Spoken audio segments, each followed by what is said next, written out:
okay, you're struggling with the low energy levels. So let's talk about the impact of processed food on our sleep, our energy, and our overall well-being. Okay, so sleep disruption firstly. The research is coming out now, and it's been coming out for a while, that consuming a diet high in processed foods can disrupt your sleeping patterns. The various artificial additives, the preservatives, and the excess sugar found in these foods, they can actually interfere with the production of serotonin, which is a neurotransmitter that regulates your sleep. Okay, so poor sleep not only leaves us feeling groggy, but it also affects our focus, productivity throughout the day. Okay, another thing is glucose and insulin spikes. So processed foods are often loaded with refined carbohydrates and added sugars.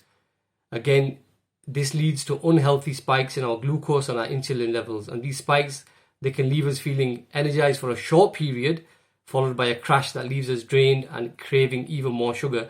And as you can imagine, that leaves, and you've probably experienced it yourself, it leads to a feedback loop where you have a sugar high, you crash, then you want more sugar, and you have another sugar high and you crash, and that goes on throughout the day, and usually starts at breakfast time, because we're loading up on a high carb breakfast, usually a cereal,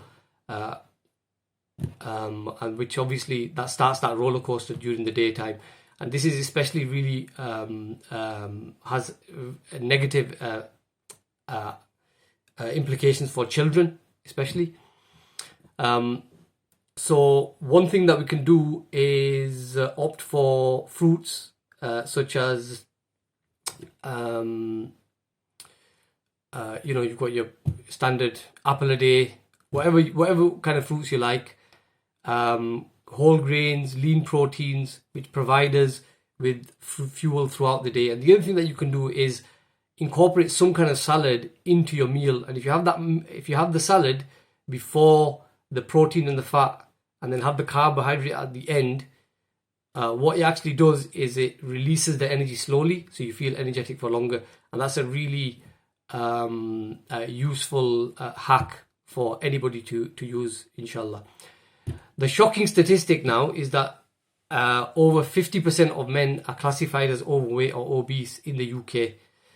And a significant contributor to this is the excessive consumption of processed food. I've said this so many times. As Muslim men, it's essential for us to prioritize our health and make those mindful food choices and break free from the cycle of relying on unhealthy processed options. As the hadith goes, the Prophet ﷺ, he mentioned that if you are going to eat, leave 1/3 for air and leave 1/3 for water and 1/3 for food.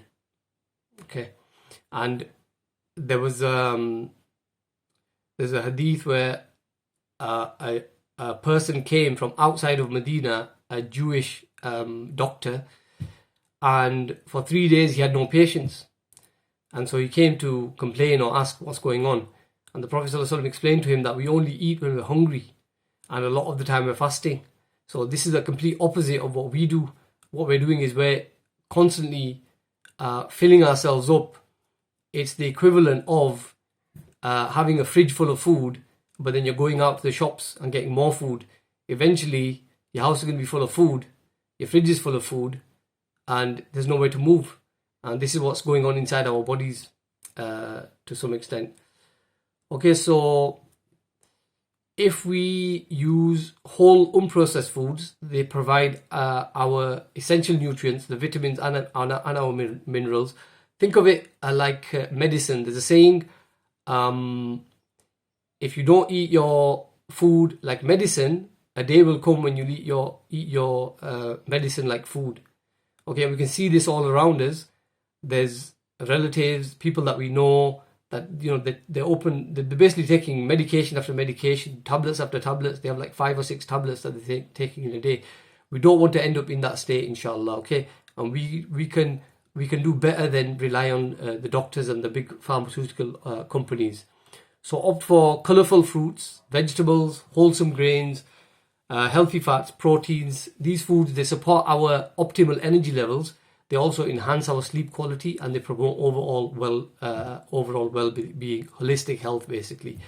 So if you want to prioritize your health and well-being, make these choices yourself, and improve your overall life, and you rise above this kind of processed food trap that we have all around us, and embrace a nourishing lifestyle, inshallah. You've got this.